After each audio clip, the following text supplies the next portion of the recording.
So a lot of times, but because we're so distant, Buddhism, there's like a Buddhist temple somewhere, but for every Buddhist temple you pass, you're going to pass by literally 1,000 churches and at least 100 mosques. So because it is such a rarity, it is considered exotic, even though there are billions of people who believe in these systems. Billions, literally billions. There are more Buddhists, Hindu and Buddhists than there are Christians in the world. But it's exotic here in the United States. So you get a black person from the United States don't want to worship the slave master's religion. You just don't want to worship the religion that enslaved you, but you don't mind worshiping a religion that enslaved other people. And some of the overlapping or fundamental tenets, because and also there's really no God. Buddhism is a non-theist religion. So people think, oh, I don't believe in gods, but it's a religion. I told you, you don't need a God to have a religion.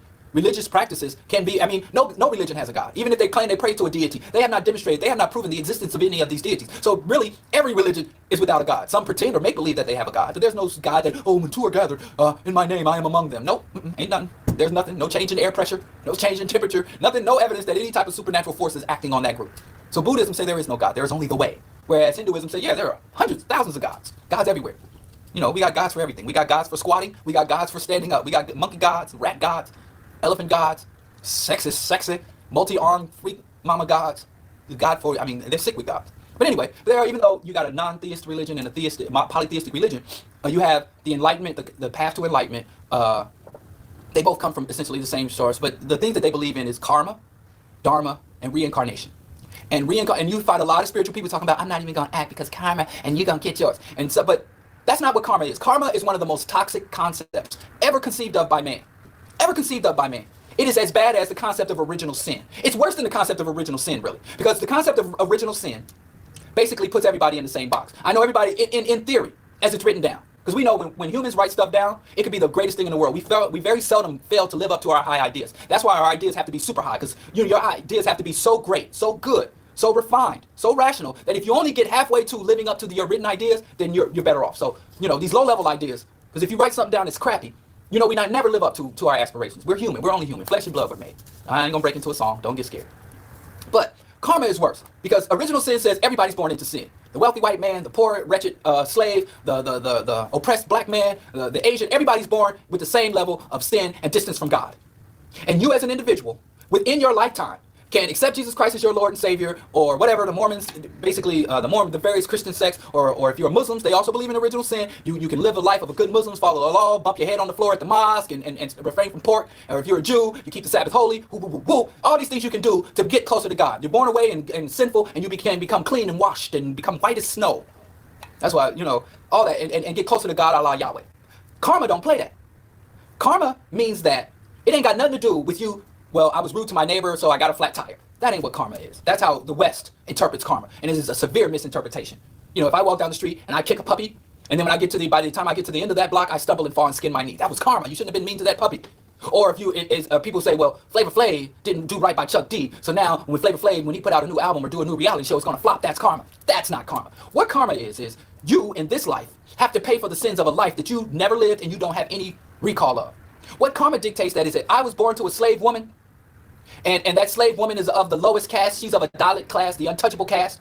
And then that slave woman has several children, and she has to sell some of her children off in order to feed the other children. And one of the children, I'm the child that she sells off, and I have to go work at a child brothel. At the age of 6 years old, I'm in a brothel, child prostitute. And then wealthy men fly in from Japan and fly in from Europe and the United States to exploit and take advantage of me sexually. And when I'm not being raped by adults, I have cleaning duties in a festering, disgusting slum, and I have to clean out.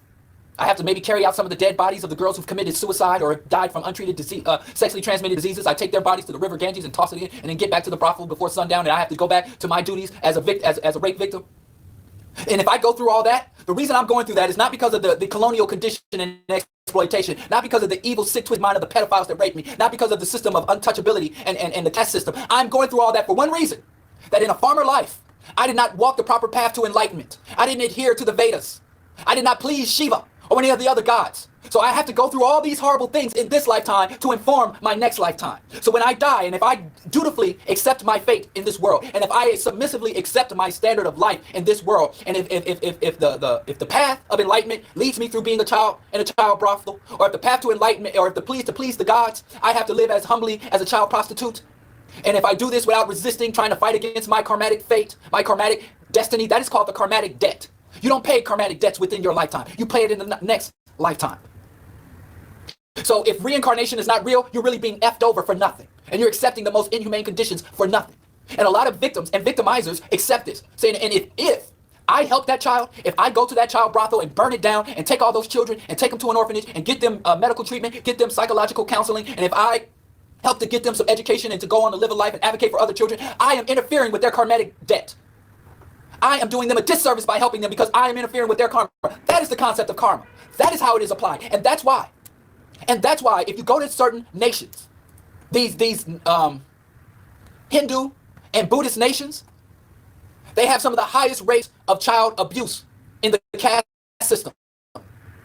Places like Bangladesh, Malaysia, Taiwan and Thailand, India, some of the highest rates of child abuse and sex trafficking. Thailand has and they're all Buddhist countries. There's a book by Kevin Bates called Disposable People. And it's a book about modern day slavery. And there's a section in the book that talks about how Buddhism and Hinduism and these East Asian religions, by default, have large levels of child prostitution and child sex trafficking. Now, I'm not saying it's just the Hindu and Buddhist countries. You have it in Brazil too. But at least in Brazil, which is predominantly Christian, you don't have, even though the Bible and the God of the Bible does not. I ask people, find me the chapter where it says having sex with children is wrong. Where did God say? I know God said don't kill or steal. Where did he say don't have sex with children? Or show me somebody in the Bible that's been punished for that. I know God said no man pan man, no two consenting women or two consenting adult men can have sex. But where did he say you can't, a man and a child, a woman and a child cannot? Find that for me. But even though it doesn't explicitly, but in the doctrine, embedded in the doctrine, while all these pedophiles, they always fly into Asia. You don't have to go to see it with your own eyes. Just go on the internet. And you see all these white men from the first world countries roaming the streets throughout Asia. And it doesn't just happen. It happens in Africa. It happens all over the third world. Economic exploitation and sexual predation. But in the East, they have a spiritual rationalization for it. I was looking all over for that book because I wanted to read the direct chapter. I just couldn't find my copy of it. I don't know who has it. Please return if you have my copy of Disposable People. Don't make me. And what's going to happen is when I go out and buy the book, that's when it'll pop up, my copy. But even if I buy the book, I have my notes and my highlights in there that I have to read again and do all over again. So I don't lend out books. Somebody just asked me to give them my copy of Sex Prisoners Part 3 by Dale Jones. Or Culture Bandits Volume 3 by Dale Jones. I'm like, why would I give you that book? And the sister was like, brother, you've read it already. Spread it around. No, I don't play like that. Anyway, so in the warping of karma and reincarnation, that you have to, reincarnation isn't just a good thing. Say, oh, I get to live many lives until I reach. Reincarnation, it is punishment. They have this concept that the people who are twice born or 3 times born are born into the higher caste in the caste system. And the people who are not, have not had the multiple lives are less worthy. So the upper caste people are people who are thrice or twice born. And the Dalits and the untouchables are just, and so even that's a hierarchy. So, and it also means karma means if I was born and my father was a billionaire, like Donald Trump, that means in my past life, I have followed the way. I have followed the path of enlightenment. I am very advanced. I have had many, not just many past lives, but many prosperous and righteous past lives. So in reward for my goodness, the Tao, for following the way, the Tao, or the gods, the blessing of the gods, I was born a billionaire and I live a life of privilege. And it's not right for you, untouchable, who has been bad in your past life, to come and try to take my money or deny me my power and my birthright through karma. And so you got all these people thinking, brother, I know negative energy, brother. Brother, I follow. I am of peace. And you're following one of the most violent, wretched concepts ever conceived in the mind of delusional men and women. The people that talk this karma and this concept of, I am an old soul. I am an old soul, meaning I've had many lives. And then they feel like you can't tell them nothing because now they start to believe intuit knowledge. I can bring knowledge. And then even the I Ching or the Tao Te Ching, Confucius and Buddhists were women haters. These men didn't have nothing good to say about women. Women is earthly, low, bestial energy. So all these people you see with all these, statues and shrines in their homes that go around talking about karma and negative energy, negativity, talking about their chakras and meridians, and there's no evidence of chakras or meridians. Don't get your ass killed and end up dying over a curable disease because you think you just need to align a chakra and open a meridian when you need to take your ass to the hospital. So there's no evidence of that. And you got people trying to live their entire lives based on make-believe. That is the problem with spirituality. There's so much more I can say, and I know I'm wrong about everything I'm saying. Spiritual people are going to be like, oh no, brother, no. And of course I'm wrong because, people online in my community debate. There's this I follow 40K lore. 40K, the 40,000, 41st millennium, I play the video games and I follow the lore.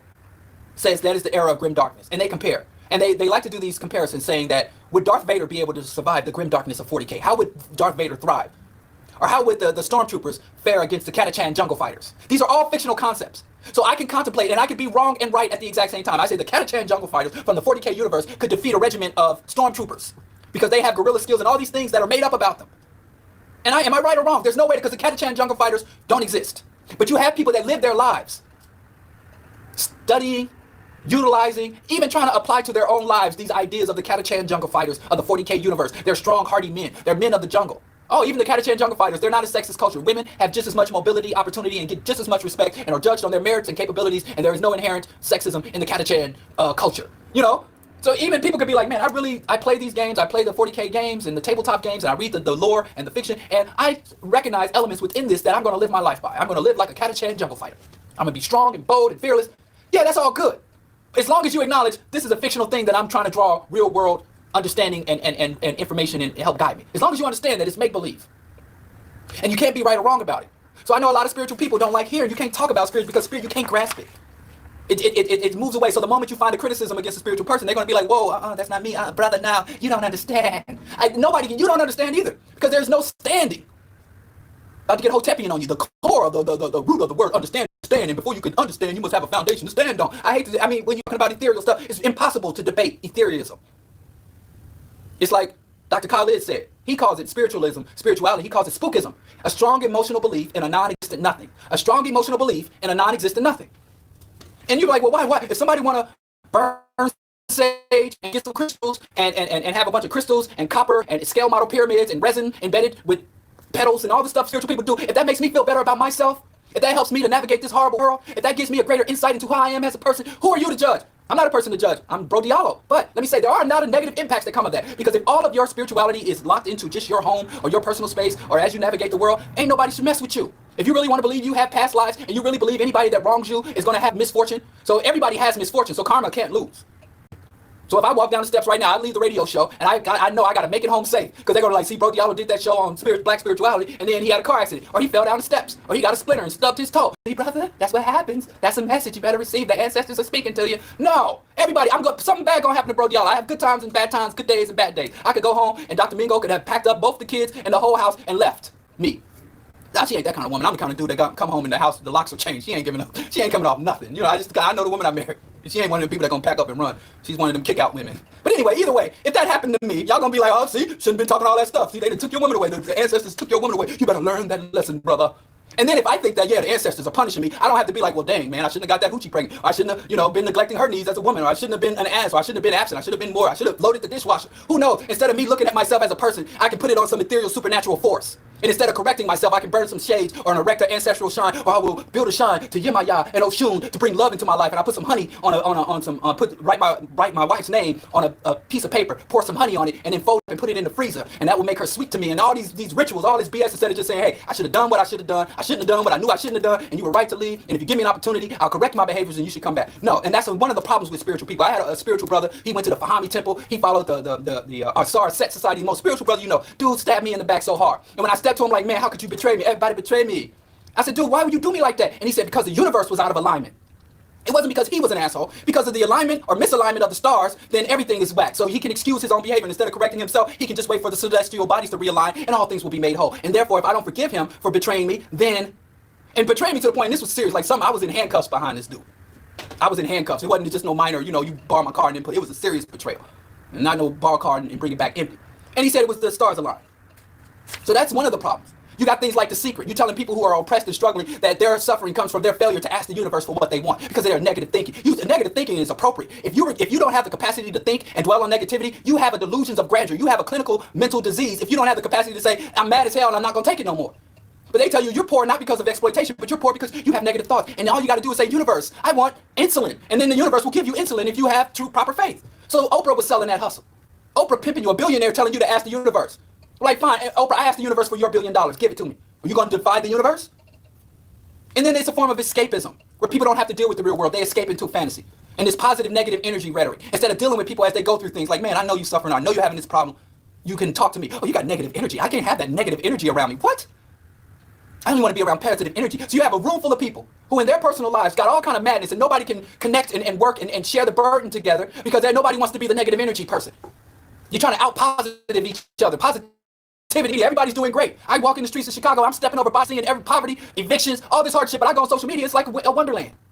And then devaluation of biological life and biological systems. Just like in the mainstream religions. People start to think the unreal, the ethereal, the mystical is more important than the concrete, than the physical.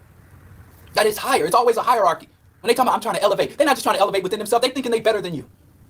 And then they become this dismissiveness. Like people who are not on my level, they're not even fully human. They're not aware. Their third eye is crusted over. Their penile gland is calcified. All this stupid ass rhetoric instead of dealing with people human to human. So irrationality, supremacism, individualism, unreality, warped priorities, cultism, pseudoscience, went back to the chakras, meridians, and crystals, and all that mess. There are a lot of harmful things. I once had a brother who was a spiritualist, deeply into spiritualism. In fact, the same brother that told me that universes weren't aligned. He eventually became a rationalist, an atheist. And he said being into that spiritual stuff was like being addicted to drugs. And his mother had passed away, which is kind of how he went into the spiral because he was conscious. He was pro-black conscious. His mother passed away in a very unfortunate untimely. She was relatively young. And he couldn't go back to Jesus or go to Islam because he was too woke for that. So he went into Matuna chair and he started following the teachers around whoever I'm in. And finally, he got into the spiritual stuff and he started doing the Bull of Ra meditations and increasing his Zon power and got heavily in. You know, he went and bought this whole series of books like $1,200, ISIS Unveiled, all these big, just all this spiritual stuff. Every week he was at the spiritual, the store, the Botanica, getting magical roots.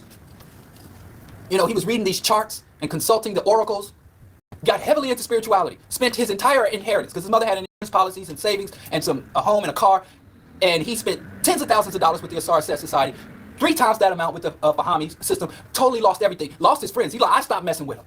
Lose your friend. Everything that happens to a drug addict happened to him. And he said, man, being in that spiritual stuff was like being addicted to drugs. And you get this euphoric high. You get high off of, and you think you're above everybody else. Can't nobody tell you nothing. I mean, he even told me I was at a low vibration. Brother, you're a lower vibration. He told me one time, you're a lower vibration than I thought you were. You are an ab man. I am a sore man. So it's all good. It looks gravy. Every sister want to be a Badu, and brothers out here wanting to be with a Badu. But there is a lot of dark places. And when you go to the dark places, when the spirituality and your spiritual practice, black spiritual, I am not religious, I am spiritual. When you start to suffer, that's not a community that's receptive to people who are suffering and struggling. They want to exploit. They were like, oh, you're suffering? Here, buy this product. Buy this product. Come on this retreat. Spend this money. And then if you say, I'm still feel bad, then, oh, brother, that's on you. That's your destiny. So, and I want to quickly offer some alternatives to spirituality. Because I know we're human. We need some. So I say rationality. Or what I use instead, you can be a rational person. When you're going through positive or negative things, you keep them in a certain perspective. You're constantly reviewing, reflecting. Your mind is active and engaged, but instead of active on supernatural, it's on the real. Humanism or secular humanism is a path of righteousness, of elevating other people, living your life with the acknowledgement of that other people share this world with you, and that they can enrich your life, and you, and given the opportunity, can enrich the other people's lives. So rationality, humanism, communalism. Sharing burdens and sharing resources one with the other. Even if somebody has a different goals than you, you help to carry their goal and help them reach their goal as they feed into your goal. So communalism, sharing of burdens and sharing of resources. Holism. Holism is looking at the totality, one understanding that all things are truly connected, not through some supernatural forces, but basic biology and science, ecosystems, biosystems. So the health of the animals is directly related to the health of the humans, the health of the ecosystem, having a proper infrastructure, having a community that's not strewn with trash and waste, a kind word to your neighbor. There's nothing magical about it. It is physiological. A smile and a nod to another black man or black woman as they pass you on the street. That is not anything magical or supernatural. That is evolutionary. That is tied to evolution. So you don't have to believe in non-existent nothing or construct these elaborate concepts. You can be grounded in flesh and bone reality and still live a full life of joy and still make real valued connections and sustain connections with other people. I don't think anybody has a soul or any type of supernatural element to them, but I value them more. I don't think you had a past life, and I don't think you will have a future life or an afterlife. And that's why this life, which is the only life you're going to get, is so valuable to me. It's not just one thing out of many. I value life more than any Christian or any Buddhist or any spiritual supernatural person that believes in karma and reincarnation. I, as an evolutionist who accepts the evidence of evolution, I who accept the finality that life is what it is in this time and nothing after or before, I value it because it is so rare and so precious. It's not just, this is just a way station. I'm just here until I go on to the, no, this is it, so make the best.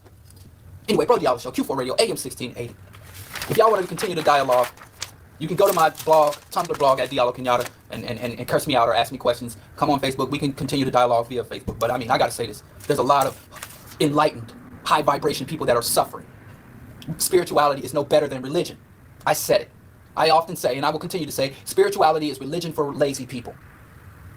And it does more harm than good so far. If y'all spiritualists can turn this around, fix a lot of these problems of egotism, economic exploitation, escapism, irrationality, pseudoscience. If you can clean it up, you can fix it. You can't fix it unless you acknowledge the problems within it. Anyway, Bro Diallo Show, Q4 Radio, AM 1680. Tune in at iTunes Radio. I will be back Monday morning. Also, I ain't even gonna go through announcements. I'm out of time, y'all. I will see y'all on the flippity. I will see y'all Monday morning. Be safe this weekend. If y'all wanna, I know I'm ruffling some feathers, but you know, I tell you like Dale Jones, this is criticism with affection. Bro Diallo Show. We're gonna listen to Let Harmony with Pound take us out. At least that's the plan, to let Harmony take us out. Come on, Harmony, where you at? Harmony. Oh, here we go.